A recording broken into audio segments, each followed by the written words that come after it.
امت پر جب صدقات اور زکوٰۃ ضروری قرار دیے تو فرمایا تم نے 2.5% زکوٰۃ دینی ہے، وہ بھی سال گزرنے کے بعد۔ اور کسی شخص کو حضرت ابی بن کعب رضی اللہ تعالیٰ عنہ نے کہا میں سارا مال دینا چاہتا ہوں، حضرت ابو لبابہ رضی اللہ تعالیٰ عنہ نے بھی کہا میں سارا دے دینا چاہتا ہوں، تو فرمایا چوتھا حصہ دے اگر بہت شوق آیا ہے تو، ایسا نہ ہو تیرے بچے بعد میں دوسروں کے ہاتھوں کی طرف دیکھیں۔ لوگوں کو حضور نے اتنا پابند کیا، لیکن جب اپنی ذات کی باری آئی تو کنز المال میں موجود ہے کہ ایک صحابی نے آ کے کوئی سوال کیا، یا رسول اللہ صلی اللہ علیہ وسلم مجھے کوئی چیز چاہیے، تو کریم فرمانے لگے اس وقت تو بظاہر میرے پاس موجود نہیں، ذرا لطف لیجئے گا بات کا۔ حضور فرمانے لگے فلاں دکاندار کے پاس جا اور میرے نام پہ ادھار لے لے، یعنی میرے نام پہ ادھار لے لے۔ وہ کہتے ہیں نا میرے ابا جی کا کھاتا چلتا ہے وہاں، تو میں چیزیں لے لیتا ہوں، فرمایا میرے نام پہ تو ادھار لے لے، پیسے میں دے دوں گا۔ حضرت عمر بیٹھے تھے، انہوں نے کہا یا رسول اللہ صلی اللہ علیہ وسلم اللہ ہمیں اس کا مکلف تو نہیں کرتا، لا یکلف اللہ نفسا الا وسعها، ہے تو دے دو ورنہ پابندی نہیں۔ قرض اٹھا کے کسی کی مدد کرنا اللہ تو اس کا پابند نہیں کرتا۔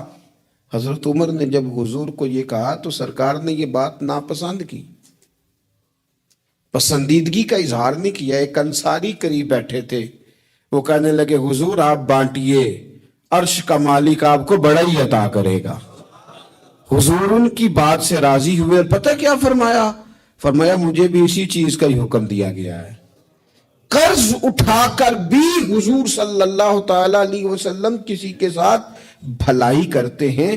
احساسات جب اس حد تک ہم نے پتہ کیا سمجھ لیا ہے کہ میرے ذمے میرے بچوں کے اخراجات ہیں، میرے بہن بھائیوں کے ہیں، اس کے علاوہ میری گلی میں، میرے محلے میں، میرے دوستوں میں، میرے رشتہ داروں میں کوئی بچہ کتنا بھی لائق ہو، پڑھے نہ پڑھے مجھے غرض نہیں، اسکول جائے نہ جائے مجھے غرض نہیں، کوئی اس کا کسی قسم کا بھی مستقبل بنے نہ بنے مجھے کیا لگے۔ اور بڑے شاپنگ مال سے جب لوگ شاپنگ کر کے باہر نکلتے ہیں اور پھر دروازے پر وہ باہر آتے ہیں جب، تو ان کی کار کے گرد جب چھوٹے چھوٹے لوگ، چھوٹے چھوٹے بچے خیرات مانگنے کے لیے آگے بڑھتے ہیں، تو پھر وہ ڈھونڈ رہے ہوتے ہیں کہ کہیں نوٹ کھلا ہوا ملے 5-10 کا، تو وہ ہم اس کو تھمائیں گے اور کہیں گے کہ دیکھا میں نے کتنی سخاوت کی، اور وہ بھی اگر ہو تو، ورنہ جھڑک کے گزر جائیں گے۔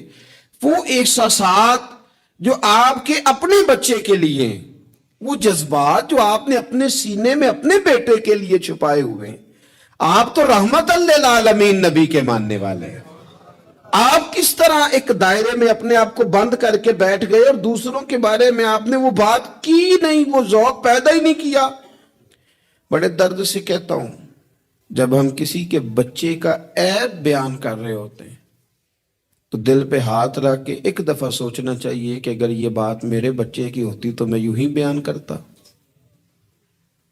یہی لہجہ ہوتا میرا اس بات کو گفتگو کرنے کا جو میں کسی کے بارے میں اپنے گھر میں کر رہا ہوں، اور میں کہہ رہا ہوں کہ معاذ اللہ اس کے ابے نے حلال نہیں کما کے کھلایا اور اس کی اماں نے تربیت ٹھیک نہیں کی، تو یہ لوگ اس طرح کے، یہ کیا انداز میں اپنے گھر میں اختیار کرتا ہوں؟ تو میرے نبی پاک صلی اللہ تعالی علیہ وسلم نے تو کہا ہے مومن ہوتا ہی وہ ہے جو اپنے لیے پسند کرتا ہے وہی بھائی کے لیے بھی پسند کرتا ہے۔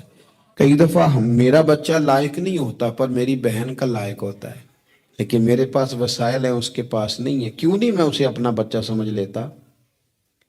کیوں نہیں میں کہتا کہ چلو میں اپنی کچھ چیزیں وہاں صرف کر دوں اور وہی آگے نکل جائے؟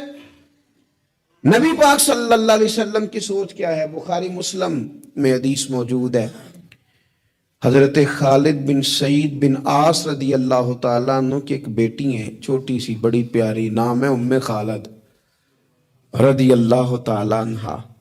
حضور کے پاس نہ کہیں سے کچھ کپڑے آئے، چادریں آئیں، بڑے پیارے کپڑے تھے، حضور نے صحابہ میں بانٹے۔ ان میں ایک شال تھی، چادر تھی، اس پہ خوبصورت رنگوں کی کڑھائی ہوئی تھی، تو وہ چادر جب نکلی تو لوگوں کو بڑی بھلی لگی، تو حضور نے فرمایا تمہارا کیا خیال ہے میں کسے دوں گا؟ تو صحابہ چپ کر گئے، بھائی ہم کیسے بتا سکتے ہیں کہ محبوب کی چاہت کیا ہے؟ حضور نے تجسس بڑھانے کے لیے کہا کہ تمہارا کیا خیال ہے، میں کسے دوں گا؟ لوگ خاموش ہو گئے تو فرمایا جاؤ کوئی ام خالد کو بلا کے لاؤ۔ ان کے نہ والد وہاں موجود تھے، نہ چچا موجود تھے، نہ خاندان کا کوئی لوگ موجود تھا۔ فرمایا اس بچی کو بلا کے لاؤ۔ بچی بڑی پیاری تھی، اکثر آتی تھی تو حضور کی پشت پر نہ مہر نبوت تھی، تو اس کے ساتھ کھیلتی تھیں، تو ان کے والد منع کرتے تھے یہ کیا کرتی ہے؟ تو حضور فرماتے تھے آپ چپ کریں، بچی جو کرتی ہے اسے کرنے دیں، اسے بلا کے لاؤ اس بچی کو۔ ان کے والد کو لوگوں نے جا کے کہا تیری بیٹی کو حضور یاد کر رہے ہیں، تو اپنی بیٹی کو گود میں اٹھا کے حضور کے پاس لائے۔ حضور وہ چادر گھر بھی بیچ سکتے تھے، پر حضور نے نا وہ بچی کو چادر اڑائی اور کہا ہاذا ثنا یا ام خالد ہاذا ثنا، کہا ام خالد دیکھو پیاری کتنی لگ رہی ہے بیٹا، اور تجھ پر جچ بھی کتنی رہی ہے، سونی کتنی لگ رہی ہے، اور تمہیں پیاری بڑی لگ رہی ہے۔ حضور نے وہ تحفہ دیا۔ پھر ایک موقع پر ایک اور تحفہ حضرت ام خالد کو دیا، اور وہ تحفہ دے کے حضور فرمانے لگے بیٹا اسے پہننا اور پھر پہننا اور پھر پہننا اور بار بار پہننا، اللہ تمہیں لمبی عمر دے، اسے پہن کے پرانا کرنا۔ حضرت ام خالد صحابیات میں سب سے بعد میں ان کا انتقال ہوا ہے، 90 سال کے قریب عمر ہو گئی تھی، پر کہتی تھی میں نے مدینے والے کا تحفہ آج بھی سنبھال کے رکھا ہوا ہے۔ کیونکہ حضور صلی اللہ علیہ وسلم کے جذبات اگر حضرت حسنین کے لیے ہے، اگر اپنے عظیم عالی شان عظمتوں شانوں والے نواسوں کے لیے ہے، تو حضور صحابہ سے ہی پیار نہیں کرتے تھے، صحابہ کی اولادوں سے بھی پیار کرتے تھے، ان کی اولادوں تک حضور کی محبت کا یہ رنگ جاتا تھا۔ ہم چونکہ ترجیحی بنیادوں پر خیر خواہی نہیں کرتے، کبھی کوئی آ گئی نیکی تو کر لی، وہ بھئی سارے کپڑے اپنے گھر میں بانٹنے ہیں، جو ملے گا اسے پلٹ کے اپنے گھر ہی پھینکنا ہے، کسی کا کوئی حق ہی نہ رہے ہماری دولت پر، کسی کا کوئی حق ہی نہ رہے ہماری خیر خواہی پر، پلٹ پلٹ کر۔ وہ میں اکثر کہتا ہوں کہ عجیب زمانہ آ گیا نا، پیر صاحب کے گھر میں پیدا ہونے والا پیر ہے، دوسرا ہو سکتا لیڈر کا بیٹا ہی لیڈر ہے، دوسرا ہو سکتا سیاستدان کا بیٹا ہی، اور بھئی یہ کس نے پابندی لگا دی ہے کہ یہ کہیں اور نہیں جا سکتی؟ اور سب جگہ اللہ ماشاءاللہ، دینی لوگوں میں بھی، دنیاوی لوگوں میں بھی، سیاسی لوگوں میں بھی، سب جگہ ہر جگہ یہی ہے کہ اس کے بعد اس کا بیٹا ہی آئے گا۔ کوئی چیز باہر جانی نہیں چاہیے، جانے نہ پائے، ہر چیز گھر کے اندر رکھو۔ آپ نیکی کا جذبہ پیدا کریں۔ ہم نہ تھوڑا سا دوسروں سے ممتاز بن جاتے ہیں، کوئی بندہ کو نیکی کر لے تو اسے بھی بخار چڑھ جاتا ہے کہ میں نے کی تو ہے نا۔ کوئی بندہ تھوڑا سا عالم ہو جائے تو وہ کہتا ہے کہ میری ساری عزت کرو، تمہیں نہیں پتا کہ میں تھوڑا پڑھا ہوں۔ میری طرح کے بندے بڑی جلدی وہ اوپر اٹھ جاتے ہیں۔ اسی طرح کا معاملہ افسر کا ہے، اسی طرح کا معاملہ مالدار آدمی کا ہے، خود اپنا اعزاز بنا لیتے ہیں۔ رسول پاک کی یہ شان ہے کہ اللہ نے انہیں نبیوں کا امام بنایا ہے، اور بعد از خدا بزرگ توئی قصہ مختصر۔ حضور روٹین میں تو بیٹھتے تھے، جمعے کا خطبہ دینے کے لیے تو منبر پہ آتے تھے، پر باقی صحابہ کے اندر مل جل کے بیٹھتے تھے، مل جل کے۔ ایک جہاد تھا، صحابہ کہتے ہیں واپس آ رہے تھے تو رستے میں رکے، کھانا کھانے کا ارادہ بنا، تو ظاہر ہے کھانے ہوٹلوں سے تو ملتے نہیں تھے، پکانے ہی پڑتے تھے، تو کھانے کی تیاری ہونے لگی تو کچھ لوگوں نے کہا کہ ہم گوشت صاف کرتے ہیں، گوشت بناتے ہیں، کچھ نے کہا کہ برتن میں صاف کر کے اہتمام کرتا ہوں، کسی نے کہا کہ میں بعد میں بانٹنے کا تقسیم کرنے کی ڈیوٹی لیتا ہوں۔ سب ڈیوٹیاں لے رہے تھے تو حضور بھی بولے، فرمایا تم نے اپنے اپنے ذمے کام لے لیے ہیں، میں اس طرح کروں گا لکڑیاں اکٹھی کر کے لاؤں گا تاکہ آگ جلا کے روٹی پکائی جا سکے۔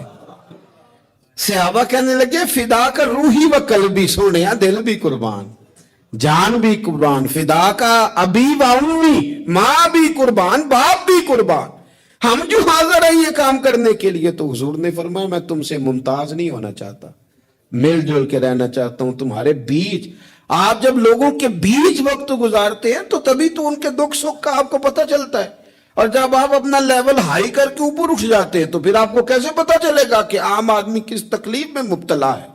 میرے نبی پاک علیہ السلام صحابہ کیا حضور سے بات کرتے، حضور تو نبیوں کے امام ہیں، لیکن سرور کائنات علیہ السلام نے لوگوں کے بیچ رہ کے لوگوں کے ساتھ اعلیٰ نیکی کرنے کا پیغام دیا، اور نیکی کو اس کے بام عروج تک جا کر لوگوں تک اتارنے کی نبی پاک علیہ السلام نے بات کی، بام عروج تک جا کے۔ کبھی اس طرح بھی ہوتا ہے کہ سامنے والا تلخ رویہ لے کے آتا ہے، لیکن دین کے اندر آپ کو یہ حکم دیا گیا ہے کہ آپ بندہ دیکھ کے اپنا رویہ نہیں بدلیں گے، آپ یہ دیکھیں گے کہ میرے دین نے مجھے کیا پیغام دیا ہے۔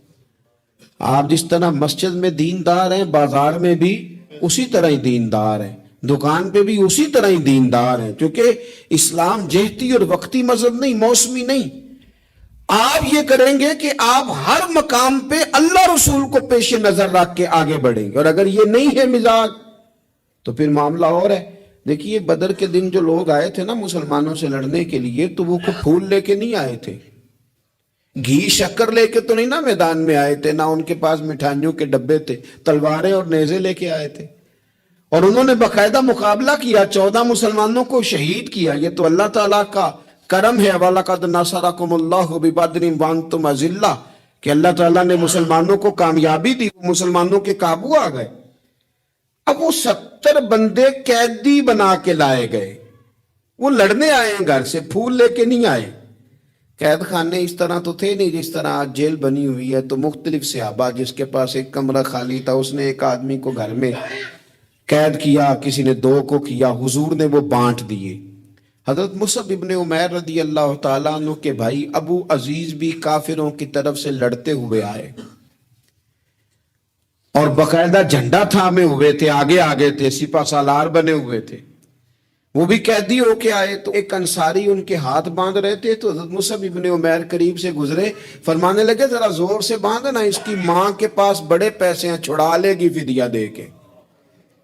تو ابو عزیز کہنے لگے مصعب تو میرا بھائی ہو کے اس طرح کی باتیں کرتا ہے؟ تو فرمانے لگے تجھے کس نے کہا کہ میں تیرا بھائی ہوں؟ میں تیرا نہیں بھائی، میں اس انصاری کا بھائی ہوں جو میرے مدینے والے حبیب کا کلمہ پڑھتا ہے، میرے رشتے اسلام کی بنیادوں پہ، یہ میرا بھائی ہے، زور سے باندھنا، اس کو چھڑا لے گی اس کی اماں پیسے دے کے۔ وہ کہتے میں ایک انصاری صحابی تھے حضرت ابو یسر رضی اللہ تعالیٰ، ان کے گھر میں قید تھا، زیادہ باتیں نہیں حضور نے بیان کی، بس ایک بات کی، فرمایا بھائی قیدیوں سے اچھا سلوک کرنا۔ کن سے؟ قیدیوں سے اچھا سلوک کرنا، بس حضور نے کہہ دیا۔ کہتے ہیں میں جن کے گھر قید تھا وہ غریب آدمی تھے، عرب میں کوئی بندہ تھا جو شام کو روٹی کھاتا تھا، اناج ملتا نہیں تھا، غریب لوگ کھجور کھا کے دودھ پی کے سو جاتے تھے، روٹی جب آتی تھی تو بچے دلچسپی سے لپکتے تھے کہ کھانا آیا ہے، روٹی آئی ہے۔ کہتے مجھے حضور نے جس گھر میں بندہ ہوا تھا، نبی پاک کی نصیحت تھی لوگوں کو قیدیوں سے اچھا سلوک کرنا۔ ابو عزیز کہتے ہیں کہ حضرت ابو یسر رضی اللہ تعالیٰ عنہ جن کے گھر میں قید تھا، وہ سویرے مزدوری کرنے جاتے، شام تک محنت کر کے 2 روٹیاں کما کے لاتے، لیکن وہ 2 روٹیاں مجھے کھلا دیتے، اپنے بچوں کو کھجور اور دودھ پلا کے سلا دیتے۔ میں ان سے کہتا یار میں تمہارا قیدی ہوں، کوئی مہمان تھوڑا ہوں، اور پھول اور گھی شکر لے کے نہیں تلوار لے کے لڑنے آیا ہوں، یہ تمہارا کیا رنگ ہے؟ تو وہ فرماتے ہمیں لمبی باتوں کا نہیں پتا، ہمیں تو ہمارے نبی نے کہا ہے ان کے ساتھ اچھا سلوک کرنا ہے، تو لہذا ہم نے اچھا ہی سلوک کرنا ہے۔ ہم نے نہ کبھی قطرے پہ غور کیا اور نہ دریا دیکھا، بس جہاں تیری جھلک دیکھی وہیں ڈوب گئے، ہمیں اس سے کیا کرو، حضور نے کہا اچھا سلوک کرنا ہے۔ ابو عزیز کہتے ہیں جب میں روٹی کھاتا تھا اور محنت مزدوری سے کما کے لاتے تھے اور ان کے بچے دودھ کھجور پہ گزارا کرتے تھے، تو میں رویا کرتا تھا اور میں کہتا تھا جو دین کے بارے میں کفر نے بتایا تھا وہ اور تھا، جو بتایا تھا وہ اور تھا، اور جو میں نے دیکھا ہے یہ تو اور ہے، جو میں نے عملاً دیکھا ہے یہ تو اور آپ کے جذبات ہوں، آپ کے خیالات ہوں، آپ کی اچھائی لوگوں کو قائل کر لے۔ دیکھو میرے عزیز، آ جاتے ہیں لوگ، ان کے ذہن بنا دیے جاتے ہیں، لوگوں کو کہا جاتا ہے مولوی خطرناک ہوتے ہیں، یہ بڑا ڈرونا سبجیکٹ ہے، اس کے قریب نہ جانا۔ کہا جاتا ہے کہ جناب وہ دیندار طبقہ، کیا کریں اس نوجوان کو پتہ ہی نہیں بیچارے کو، اس کو جس طرح کسی نے گائیڈ کیا اس طرح وہ گائیڈ ہو گیا۔ اب اگر آپ کے جذبات بھی اس کے لیے جارحانہ ہوں گے تو اسے پناہ کہاں ملے گی؟ آپ کو اس کو بتانا ہے کہ بات کچھ اور ہے، رنگ کچھ اور ہے، تجھے جو پڑھایا گیا ہے وہ بات اور ہے، اور یہاں وہ رنگ اور ہے۔ حضرت فضالہ بن عمیر کہتے ہیں کہ میں بھی فتح مکہ کے موقع پہ نا اپنی تلوار کو، اپنے خنجر کو تیار کر کے اور بغل میں دبا کے اور چادر اوڑھ کے گیا تھا کعبے کا طواف کرنے، کہ حضور میرے قریب سے گزریں گے تو معاذ اللہ شہید کر دوں گا۔ لیکن اللہ نے تو غیب کے خزانوں کی کنجیاں دی ہیں نا اپنے نبی پاک کو، میں شہید کر دوں گا۔ کہتے میرے ہاتھ میں خنجر تھا، بغل میں تلوار تھی، خیال تھا طواف کرتے کرتے سارے لوگ مسجد آتے ہیں، پر یہ ضروری تو نہیں سارے اچھی نیت سے ہی آئیں، کچھ اور نیتیں لے کے بھی آتے ہیں، اپنے اپنے ارادوں سے بھی آتے ہیں۔ خنجر لے کے آیا خانہ کعبہ کا طواف کرنے، اور جب نبی کریم صلی اللہ تعالی علیہ وسلم نے مجھے دیکھا، حضور جان چکے ہیں کہ میں قتل کرنے کے ارادے سے آیا ہوں، تو مجھے دیکھ کے فرمانے لگے تو فضالہ ہے؟ میں نے کہا یا رسول اللہ فضالہ ہوں۔ تو فرمایا بول نہ جو دل میں چھپا کے آیا ہے۔ خیال آیا مسلمان نیک و بد پہچان جاتے ہیں، محمد آدمی کے دل کی باتیں جان جاتے ہیں صلی اللہ تعالی علیہ وسلم۔ کارن آج ادھر تو آیا ہے؟ تو فضالہ کہنے لگے حضور کچھ بھی نہیں، میں تو اللہ کا ذکر کر رہا ہوں۔ تو حضور فرمانے لگے چل پھر استغفار ہی کر لے۔ گویا حضور نے یہ نہیں کہا تو جھوٹ بول رہا ہے، بات اس طرح کی کہ تو استغفار پڑھ لے، پھر اپنی پچھلی بات سے توبہ کر لے۔ فضالہ کہتے ہیں یہ کہتے کہتے حضور نے دست کرم اٹھایا اور اپنا مقدس ہاتھ میرے سینے پہ پھیرا، سارا کفر، سارا نفاق، سارا شرک نکل گیا، مجھے کائنات میں سب سے پیارا چہرہ ہی مدینے والے رسول کا نظر آنے لگا۔ قدموں پہ آ گیا، میں غلام بن گیا نبی پاک کا۔ وہاں سے واپس آ رہا تھا تو ایک عورت تھی جس سے میرے شناسائی تھی، تعلقات تھے، میں کبھی اس سے ملتا تھا، میں گزر رہا تھا تو اس نے مجھے بلایا، میں نے توجہ ہی کوئی نہیں کی۔ پھر کہنے لگی تو وہی فضالہ نہیں؟ میں نے کہا نہیں میں وہ نہیں، اب میں مدینے والے کا غلام بن گیا ہوں، اب میری نگاہوں میں جچتا نہیں کوئی، جیسے میرے محبوب ہیں ایسا نہیں کوئی۔ میرے رسول پاک صلی اللہ تعالی علیہ وسلم نا سامنے والے کے بارے میں رویہ دیکھیں نا، آپ ایک بات کو سمجھ لیں، اگر آپ اس کو سمجھ لیتے ہیں نا، اس میں تھوڑی سی نا وسعت آ جاتی ہے چیزوں میں۔ بڑی سخت بات بھی کو بندہ آپ کے ساتھ کر رہا ہے تو اگر آپ ایک بردبار آدمی ہیں اور آپ کوئی فضل والے ہیں، تو پھر مجھے ایک دوست نے کہا، ایک صاحب جمعہ پڑھنے آتے تھے، وہ آج کل نہیں آ رہے، تو اس کے جواب میں کئی دلائل ہو سکتے تھے، وہ بڑا مصروف ہو گیا ہے، وہ بس اسی طرح کا ہے، بے وفا نکل آیا ہے۔ تو میں نے ان سے کہا یار ہم کوئی اتنے بڑے لوگ ہیں کہ روز ہی کوئی یہاں آئے؟ ٹھیک ہے، جب جی چاہا آ گیا، جب نہیں چاہا تو نہ آیا، اس میں کیا کوئی ایسی بات، کوئی مسئلہ نہیں، پھر کیا، نہیں آیا تو پھر بھی ٹھیک ہے۔ وہ بندہ دیکھتا ہی رہ گیا میرا چہرہ۔ ایک دفعہ مجھے ایک صاحب نے آ کے کہا کہ فلاں آدمی نے آپ کے بارے میں کوئی ایسی بات کی ہے، تو میں نے ان سے کہا میں اتنا بڑا بندہ ہی نہیں، انہوں نے نہیں کی ہوگی، ان کے پاس اتنا وقت ہی نہیں ہے مجھے ڈسکس کرنے کا، میں چھوٹا آدمی ہوں، وہ مصروف آدمی ہے۔ انہوں نے کہا نہیں انہوں نے کی ہے، اور میں نے کہا نہیں انہوں نے نہیں کی۔ کہنے لگے کی ہے، میں نے اگر کی ہے تو پھر آپ میرے ساتھ ہیں کہ ان کے ساتھ ہیں؟ کہنے لگے جی تو میں آپ کے ساتھ ہوں۔ پھر میں نے کہا اگر آپ میرے ساتھ تھے تو مجھے بتانے نہ آتے، اگر آپ سمجھتے تھے کہ میں ٹھیک ہوں تو پھر میری وکالت کر دیتے۔ آپ تھوڑا نرم رہیں، تھوڑا حوصلہ کریں، چیزوں کو سہنا سیکھیں۔ اگر آپ ہر وقت رد عمل پہ تیار ہیں تو پھر تو آپ کو لوگ کمزور کر دیں گے، بزدل ہو جائیں گے۔ دنیا میں سب سے کمزور وہ بندہ ہوتا ہے جسے چڑھایا جا سکتا ہے، جس بندے کو غصہ دلایا جا سکتا ہے، جو استعمال ہو جاتا ہے، وہ کمزور پڑ جاتا ہے۔ کیوں اس طرح کا لہجہ اختیار کریں کہ جس کا دل کرے کوئی نئی بات سنائے اور ہمیں استعمال کر کے گزر جائے؟ کبھی نہیں۔ آپ کا حوصلہ اتنا بڑا ہو، رنگ اتنا بڑا ہو، طبیعت اتنی بڑی ہو۔ میرے حضرت صاحب رحمت اللہ علیہ کے پاس ایک صاحب آیا کرتے تھے، مرید بھی ہوئے، بعد میں بگڑ گئے وہ کسی وجہ سے، آنا جانا چھوڑ دیا۔ تو حضرت قبلہ رحمت اللہ تعالی علیہ سے لوگوں نے کہا حضور وہ نہیں آتے تو اب وہ گمراہ ہو جائیں گے۔ تو بڑی باتیں بھلی لگتی ہیں، بعض لوگ چوڑے ہو جاتے ہیں۔ تو حضرت صاحب رحمت اللہ علیہ فرمانے لگے توبہ کرو، کیوں گمراہ ہو جائیں؟ میں کوئی معیار ہدایت ہوں؟ میں کوئی معیار ہوں؟ نبی کو چھوڑ کے بندہ گمراہ ہوتا ہے، رسول کو چھوڑ کے کافر ہوتا ہے، یہ تم نے کیسی عجیب بات کر دی؟ فرمایا دعا کرو جہاں رہے رب اس پہ رحمت ہی فرمائے۔ ہم نہ دائروں میں بند ہو جاتے ہیں، ہم کہتے ہیں صرف جو میرے ساتھ ہے وہ ٹھیک ہے، تو جو باقی اربوں خربوں لوگ ہیں وہ کدھر گئے؟ آپ اپنا دل حوصلہ بڑا کریں، جب آپ کو لوگ غصہ دلانے پہ آ جائیں تو وہ آپ کو استعمال، ان کو پتہ چل جائے گا آپ استعمال کیسے ہوتے ہیں، آپ کس طرح استعمال ہوتے ہیں، ان کو سمجھ آ جائے گی۔ میرے رسول پاک صلی اللہ علیہ وسلم نے پیار اس طرح کیا ہے، سیرت اس طرح بانٹی ہے کہ اس میں خیر خائی چھلکتی۔